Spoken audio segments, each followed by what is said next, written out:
Bismillahirrahmanirrahim, dear students. This is Muhammad Mudassir. I am here to teach you math of class 9th. Unit number 6, exercise 6.1. आज हमारा question है question number 2, part number 3. Here, first polynomial x cube minus 2x square plus x, second x square plus 2x minus 3, and third x square plus 3x minus 4. अब हम सबसे पहले हमने इनमें factor बनाने हैं. फैक्टर बनाने के लिए अब चेक करें कि यहाँ पर आपको सब में से क्या कॉमन नजर आ रहा है, क्योंकि हम जब भी फैक्टराइज करते हैं तो हम कॉमन चेक करते हैं. सबसे पहले तो कॉमन हमारे पास इनमें से x आता है. x आप कॉमन लेंगे, x square minus 2x plus 1 रह जाएगा जब x कॉमन चला गया. अब हम करेंगे mid term break. Mid term break के लिए मैंने आपको एक मेथड बताया था. मेथड ये था कि आप देखिए यहाँ पर कांस्टेंट है, कांस्टेंट के साथ साइन कौन सा आ रहा है. साइन अगर पॉजिटिव है तो ये मिड वाली जो वैल्यू है इसको दरमियान से ब्रेक कर लें आप. जैसे ये 2 है तो 1 और 1, लेकिन इनको मल्टीप्लाई करने पे आंसर 1 आना चाहिए. हमें आंसर तो 1 मिल रहा है, लेकिन यहाँ पर इन दोनों के साइन वो होंगे जो यहाँ पर मिड वाली टर्म के होंगे. ये भी माइनस का होगा और ये भी माइनस का, तो -1 और -2, लेकिन x जो वेरिएबल है वो साथ एज इट इज रहेगा. फिर आप इन दोनों में से कॉमन चेक करें. हमारे पास 4 टर्म बन चुकी हैं. 4 टर्म्स के लिए आप फर्स्ट 2 में से कॉमन चेक करते हैं और लास्ट 2 में से कॉमन चेक करते हैं. फर्स्ट 2 में से कॉमन देखें, x आ रहा है तो यहाँ पे x -1 रह जाएगा. इन दोनों में से -1 कॉमन, क्योंकि कुछ इसके अलावा कुछ और कॉमन नहीं है. -1 कॉमन लेने से दोनों के साइन भी चेंज होंगे, x -1 हो जाएगा. अब इनमें देखेंगे आपको यहाँ पे इन दोनों में से x -1 कॉमन और यहाँ x -1, ये हमारी फर्स्ट पोलिनोमियल के फैक्टर बन गए. अब सेकंड में आते हैं, x square plus 2x minus 3. यहाँ पर भी देखें, यहाँ पर 3 आ रहे हैं और साथ कांस्टेंट. अब देखें कांस्टेंट 3 है, साइन कौन सा है, नेगेटिव है. तो आपको बताया था जब नेगेटिव साइन का हो तो ये वाली मिड टर्म इससे एक बड़ी वैल्यू लेके, जैसे 3 है मल्टीप्लाई बाय 1 करेंगे, 3 1 जा 3, तो ये फैक्टर बनते हैं. एक 3 है, दूसरा 1 बनता है.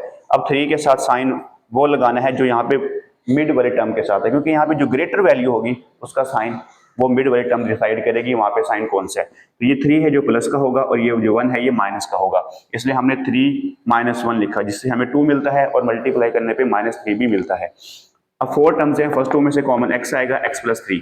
इन दोनों में से -1 कॉमन लें तो ये x + 3, क्योंकि माइनस साइन चेंज करता है.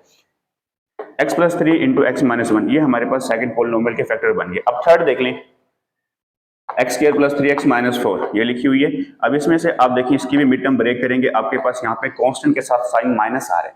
जब माइनस का साइन होता है तो आपने इस मिड वाली टर्म की एक बड़ी वैल्यू लेके उसको मल्टीप्लाई करना होता है 1 से. तो 4 1 जा 4, तो ये हमें फर्स्ट में ही फैक्टर मिल गए. तो यहाँ पे साइन जो 4 का आएगा, जो ग्रेटर वैल्यू है उसका साइन हमें कहाँ से मिलेगा, जो 3 के साथ होगा वो माइनस का साइन, सॉरी प्लस का साइन है, और इसके साथ दूसरी वैल्यू का ऑपोजिट साइन होगा. क्योंकि जब नेगेटिव साइन होगा तो मिड वाले टर्म के दोनों साइन डिफरेंट होंगे, सेम नहीं होंगे. पॉजिटिव के लिए दोनों साइन सेम होंगे. अब 4 टर्म्स बन गई हमारे पास. 4 टर्म में से फर्स्ट 2 में से कॉमन ले लें. फर्स्ट 2 में से x कॉमन है, x + 4. इनमें से माइनस कॉमन लें, x + 4. फिर इन दोनों में से x + 4 × x - 1. ये हमारे पास इन तीनों के फैक्टर बन चुके हैं. अब देखिएगा हमें चाहिए कॉमन फैक्टर. अब कॉमन फैक्टर क्या होता है, वो वाली वैल्यू जो सब में कॉमन हो. अब देखिए x - 1, x - 1, x - 1, ये तीनों में कॉमन है, तो दिस इज द HCF. अब इसी तरह पार्ट नंबर 4 आप होमवर्क में करेंगे. और पार्ट नंबर 5 देखें. पार्ट नंबर 5 में 36 × 3x⁴ + 5x³ - 2x² और 54 × 27x⁴ - x. तो यहाँ पर भी आप पहले फैक्टराइज करेंगे. फैक्टराइज करने के लिए जो भी आपके पास कांस्टेंट मल्टीप्लाई हो रहा है उसको फैक्टराइज कर लें. ये देखें 36 को हमने फैक्टराइज किया, 2 18 जा 2 19, 9 18, 2 3 3 जा 9, 3 1 जा 3. यहाँ में हमने इनको फैक्टराइज कर लिया. तो ये 36 के फैक्टर लिख लिए. उसके बाद इनमें से देखें आपको कुछ कॉमन नजर आ रहा है.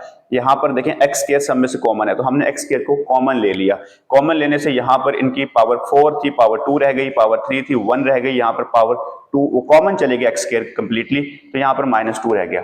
अब बाकी सारा प्रोसीजर वही है जो प्रीवियस क्वेश्चन में है, जैसे हम उसको फैक्टराइज करते हैं.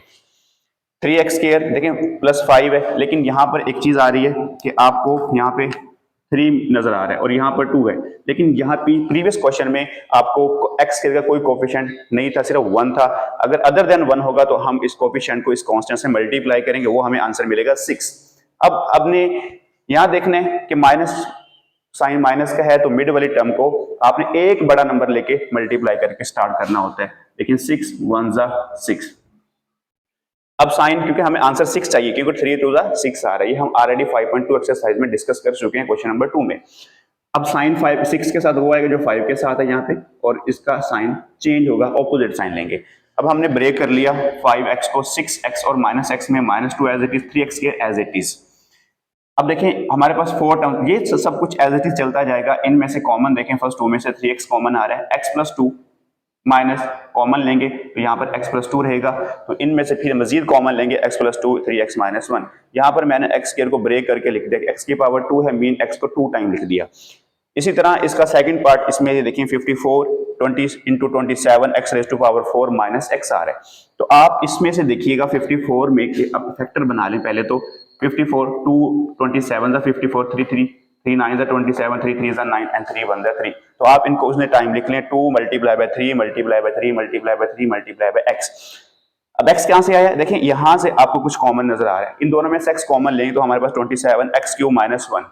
तो ये एक फार्मूला बनता है जो एक्सरसाइज 5.2 का क्वेश्चन नंबर हमने 6 किया था, लास्ट वाला क्वेश्चन है, उसमें हमने इसको फैक्टराइज किया था। जब भी क्यूब आता है सेपरेट सेपरेट इनके a cube minus b cube की फॉर्म में, तो 27 को क्यूब की फॉर्म में लिखेंगे, 3x होल का क्यूब बनेगा -1 का क्यूब। ये फार्मूला हम लिखते हैं 3x minus 1 into 3x square plus 3x into 1 plus 1 का स्क्वायर। ये फार्मूला है, ये आप ऑलरेडी चैप्टर 4 में भी पढ़ चुके हैं, चैप्टर नंबर 5 में भी पढ़ चुके हैं।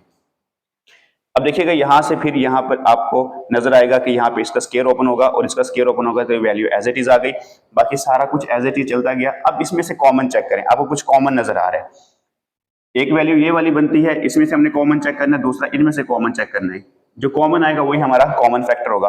अब देखिएगा इनमें से 2 भी कॉमन है,